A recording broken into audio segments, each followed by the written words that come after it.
You're watching DPS TV, where we cover anything and everything that's Denver Public Schools. Summer is almost over, and the students of DPS are gearing up for another year of classes. But the students here at Manual have already been hard at work for the past month, and this episode, it's all about them. I believe in Manual. I believe in Manual. I believe in Manual. I believe in Manual. Today, we're going to explore the compelling story of Manual High School. We're going to introduce you to one of their biology teachers for our teacher profile, and then you're going to meet 4 awesome students who literally traveled halfway across the globe for quite the compelling story. But first, let's hear the story of Manual. Attending Manual High School was phenomenal. It was such a nurturing environment. Every one of us were treated the same. We were treated like we belonged. It was that environment that really challenged every one of us to be our very best and really gave us the opportunity, quite frankly, to lead. And it was really not only a nurturing environment, but very much a village here. Manual has a long history of success. Manual has a history of struggling as well. Manual in 2006 was closed because of performance. The community at that time was very disappointed by that. I was angry. Very next day, I could not wait to get up and call Michael Bennett to ask him what the hell he's doing with regards to our school. But it took 30 seconds for me to sit down with Michael Bennett that day, look at what he was looking at, what the school board was looking at when they made the decision to close the school, and it was no longer an argument. The very next words out of my mouth, how do I help you open it back up? After some very passionate discussions with the community and with the district, we decided that we wanted to reopen the school and take it in a different direction to really revitalize what we knew to be the great things about Manual. If you look at the history of Denver, at the history of Manual, a lot of very significant figures have come from this school in this city, and they've been sort of revolutionary in how they've approached things, and we're just trying to live that legacy and bring that back to Manual.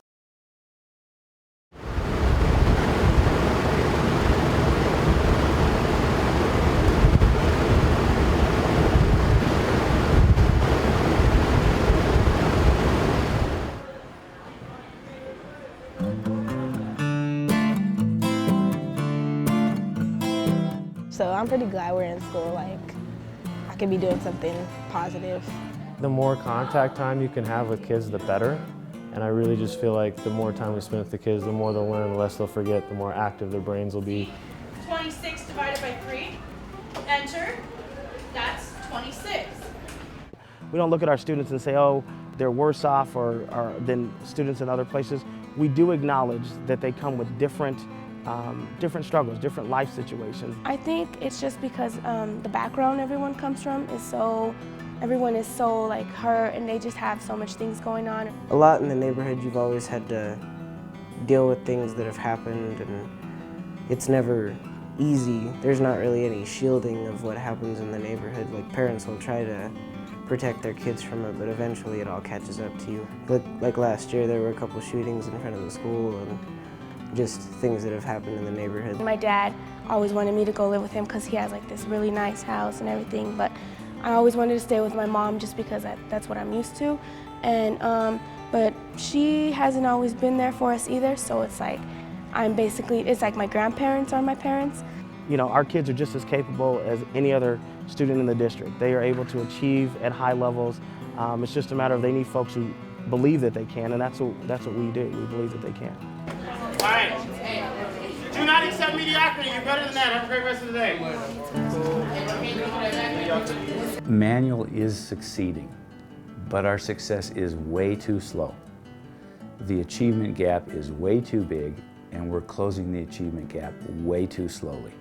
So in a desperate situation, we are taking drastic measures. We didn't want to give up what we are doing. So the only way we could figure out to expand these possibilities was to make a longer day and make a longer school year. So we added the time so we could continue doing what we're doing, but add these additional opportunities for students. We bring the community to the school every day.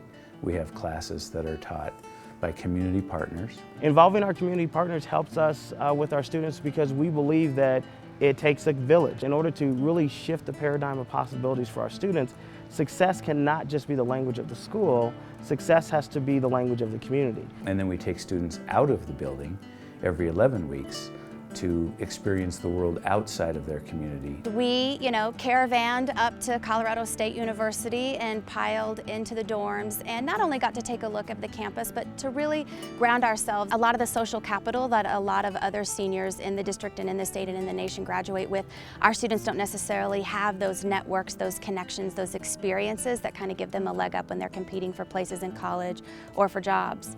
And so we want to make sure that part of the reason why we're getting them out on these learning excursions is to connect them with those professionals, those experts, get them onto college campuses so that they can build up that social capital. When you face those gaps every day, you begin to believe that there are no opportunities, that this is as good as it gets. And so the reason that we're bringing the opportunities to them and taking them out into the world is so that they see that that is not true, that there is lots of possibilities. I wish I could go back in time and make things a lot better and make things more reasonable so we wouldn't have to make such drastic changes, because every year I've been at high school has been different, because freshman year was different than sophomore year, and obviously this year's a lot different than both of those. So if we can add an extra hour, we can start school a month earlier to give these young people a chance, a fighting chance to get better and to perform better, then I'm all for it. You're a thunderbolt. You carry yourself like a thunderbolt. You carry yourself with the pride of being a thunderbolt. That's in the classroom and outside the classroom. I mean, we might not have the best family at home, but here we can count on anybody and everybody. We are in a revolution of the mind. And so the solution to the problem is going to be that they become educated and then they become active. It makes you realize, like, school is the only option. The success is the only way out. it makes me proud to think that in 10 years I can look back on my life and say I was part of that revolution at Manual and I was part of that change and how I helped remake the name of Manual and change it from a negative where people look at the school and think, oh, you went to Manual, like negatively, to you went to Manual, like that school that changed a lot of stuff. This story is receiving national attention because of the drastic measures that Manual is taking to impact their students. Being there and talking to the teachers and staff was inspiring, and hearing the kids and how they feel valued and important was awesome because this plan is working. Speaking of inspiring, we met Hannah, a biology teacher here at Manual High School, and Hannah is this week's Teacher Profile.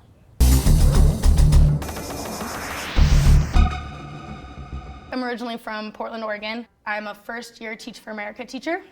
I teach 10th grade biology. This is my first year at Manual. We reopened in 2006 after closing briefly. The student body is wonderful. I just love my students so much. I don't know if I agree with your stimulus and response that you came up with. Ramiro, what did you think? I'm really excited about opening a year-round school. I think it's going to set my students up for success, both in high school and beyond that, and I'm really excited to be a part of that.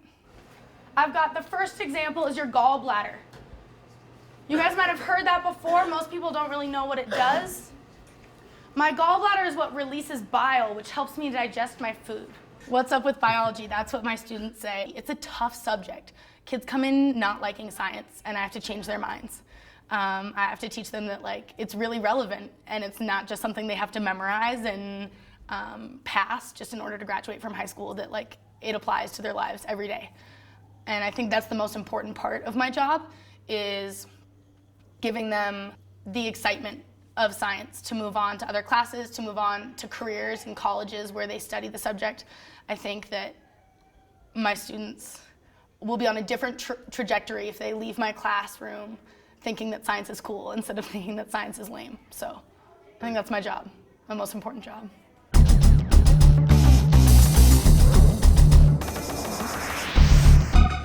I just like where Manual is going in terms of getting students not just invested in their education. I mean, every school gets students invested in their education, but actually involved. I think that what Pastor Jones is doing with advisory right now, our advisory classes, is a perfect example of that.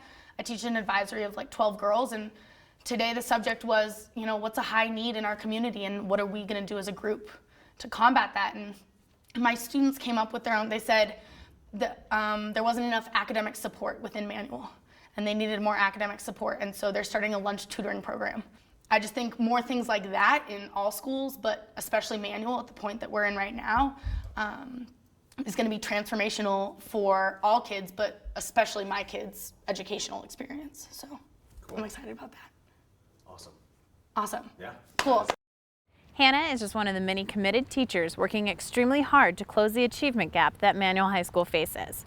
Now, stepping away from Manual for a moment, last spring, students from across the district competed in the first annual Far Northeast Poetry Slam. And that competition is this week's DPS Shoutout.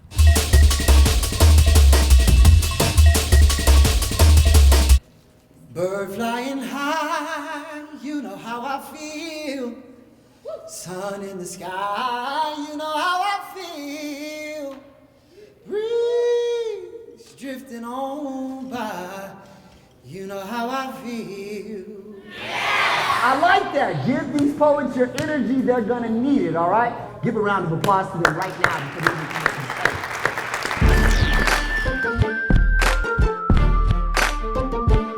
He said things that made people want to be themselves, not everyone else. Hip-hop, I want you to know you'll always be my first love. With your heart-filling words and your lyrical warm kisses. With the rivers of emotions running wildly in all directions. An open letter to hip-hop.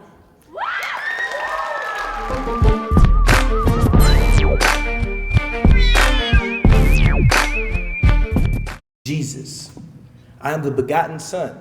Selfishness is not in my ways. I will give you this bread and fish and hope that you eat for days. Religion. I will tell everybody this is America, the home of the free, the love. But what do? Had a Christian crusade and killed everybody too? I mean, that sounds like something the devil would do.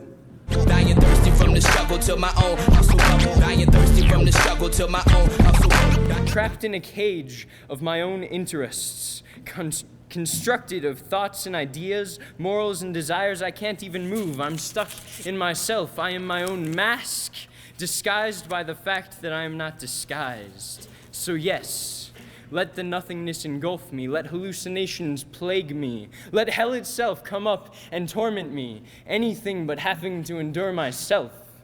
Anything but her.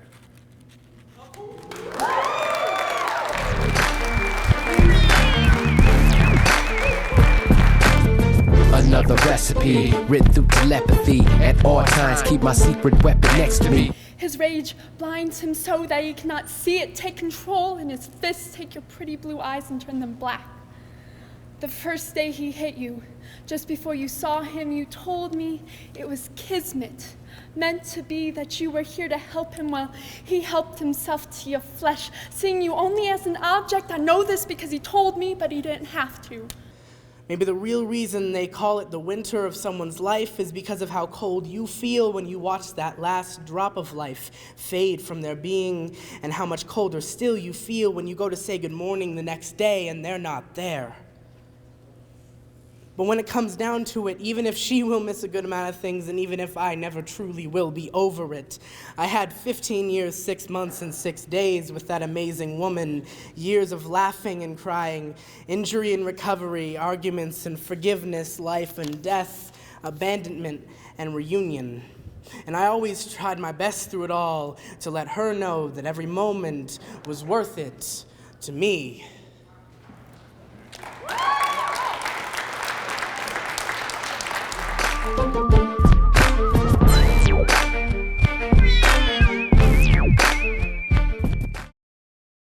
It's a new dawn, it's a new day, it's a new life for me. It's a new dawn, it's a new day, and I'm feeling good. Congratulations to each of the students who participated in the Poetry Slam. It takes a lot of courage to get up on a stage and share something that you've made. Now, let me introduce you to 4 awesome Manual students who recently traveled to Denver's sister city, Nairobi, Kenya, as representatives of Denver, Colorado.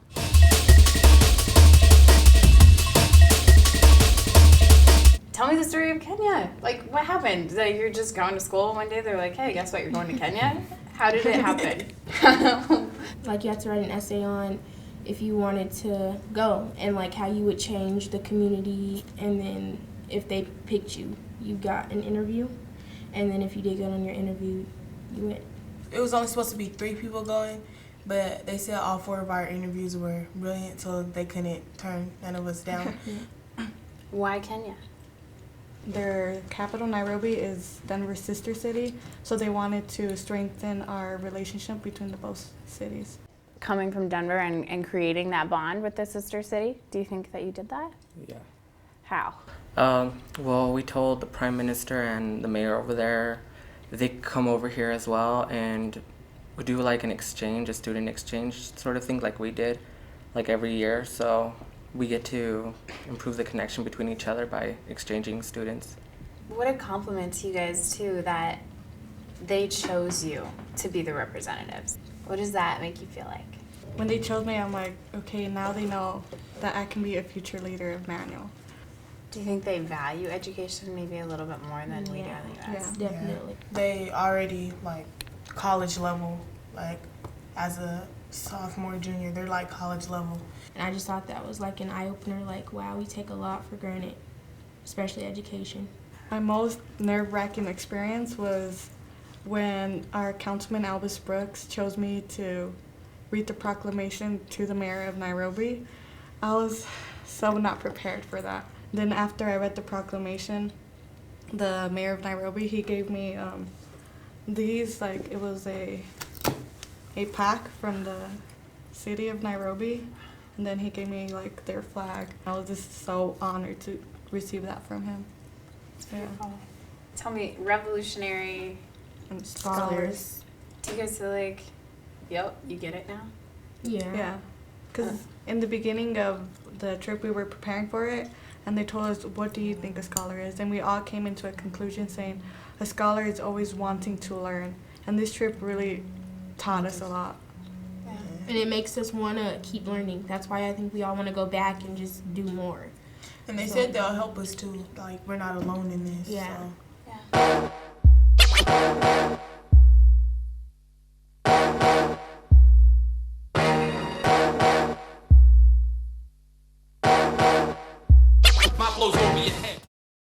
The hard work here is paying off. Students like the 4 that you just met are having life-changing experiences because of the intentional innovation that is occurring at this school. Thank you so much to Manual High School for allowing us to tell your story. I'm Sheera Poelman, and you're watching DPS TV.